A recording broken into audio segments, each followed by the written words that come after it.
Halo Malaysia, halo. Pada tahun 2030 dijangka KL kita Malaysia akan membubarkan Indonesia disebabkan Indonesia semakin bankrupt dan akan digadaikan ke negara China, maka Sumatera, Papua akan menuntut kemerdekaan. Selepas Papua dan Sumatera menuntut kemerdekaan, Indonesia akan mencari kesalahan negara lain. Maka Indonesia akan memulakan peperangan di Asia Tenggara.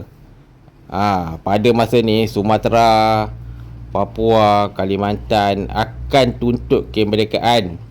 Pada masa ini Jakarta akan menuduh Kuala Lumpur sebagai batu api dan memulakan serangan ke atas Kuala Lumpur. Dengan serangan ini, sebahagian kota Kuala Lumpur akan terbakar disebabkan serangan pesawat pejuang Indonesia. Ia akan berlaku pada tahun 2030 hingga tahun 2040. Jakarta memang amat sakit hati dan akan mencari pasar dengan Malaysia kerana Sumatera dan juga Papua adalah punca Indonesia dapat dimajukan. Tanpa Sumatera dan Papua, Indonesia tak akan maju. KL akan dibom oleh Indonesia selama sebulan lah. Selepas itu, apakah tindakan PBB? Pada masa ni KL akan meminta kebenaran PBB secara bertulis untuk membalas, untuk mempertahankan diri daripada serangan Indonesia. Beginilah keadaan persediaan perang. Mungkin mengambil masa sebulan atau 2 bulan.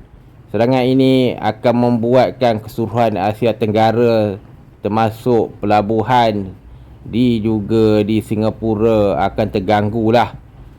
Indonesia akan melakukan serangan sebab kita tahu sekarang ni Indonesia telah mendapat bekalan senjata daripada China, daripada Korea, hasil pinjaman wang yang mereka tak nak bayar itu. Pada masa depan PBB akan isytiharkan Indonesia menyerang Malaysia, dan pada masa yang sama Malaysia akan mendapat kebenaran bertulis untuk berperang dengan Indonesia. Beginilah keadaan perang pada masa depan.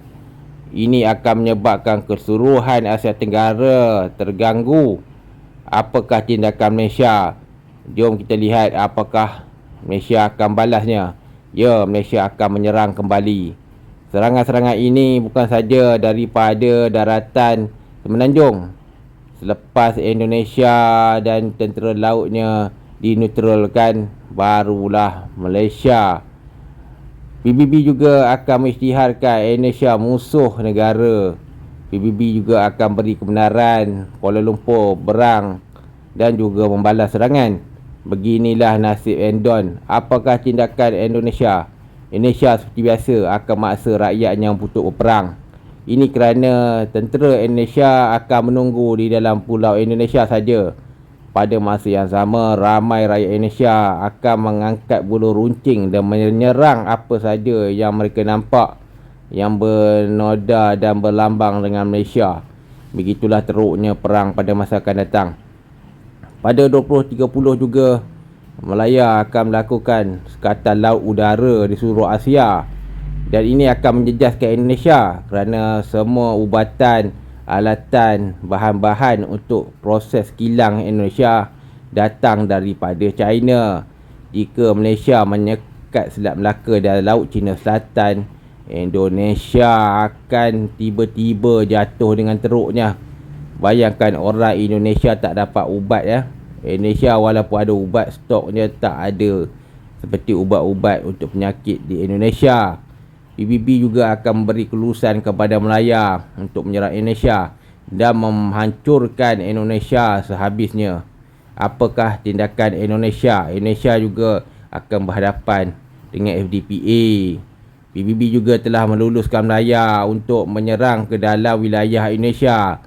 Beginilah nasib ATM akan serang dalam wilayah Indonesia dan merosakkan Bali.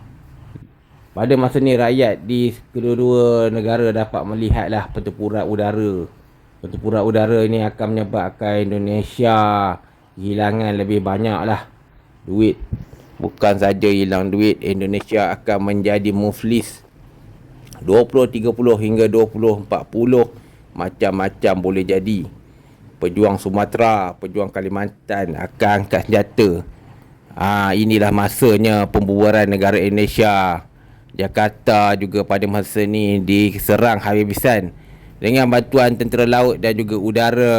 Orang Sumatera, Papua akan dapat kembali merampas tanah air mereka daripada Indonesia. Pada masa ni TNI menjadi musuh rakyat Sumatera dan Papua. Perkara ini akan berlaku pada tahun 2030 dan ke atas. Ia pasti berlaku kerana Indonesia sekarang ni pun dah bankrupt. Selepas Sumatera dan Papua ada perang, barulah Malaysia menghantar tentera ke dalam wilayah Sumatera dan Kalimantan sebagai tulang belakang. Pejuang Sumatera dan Papua juga akan menghalau tentera Indonesia pada tahun 2030 mendatang. Indonesia akhirnya akan meminta surrender, tapi pada masa ini sudah terlambat. Malaysia akan menang dan menghancurkan bangsa Indonesia.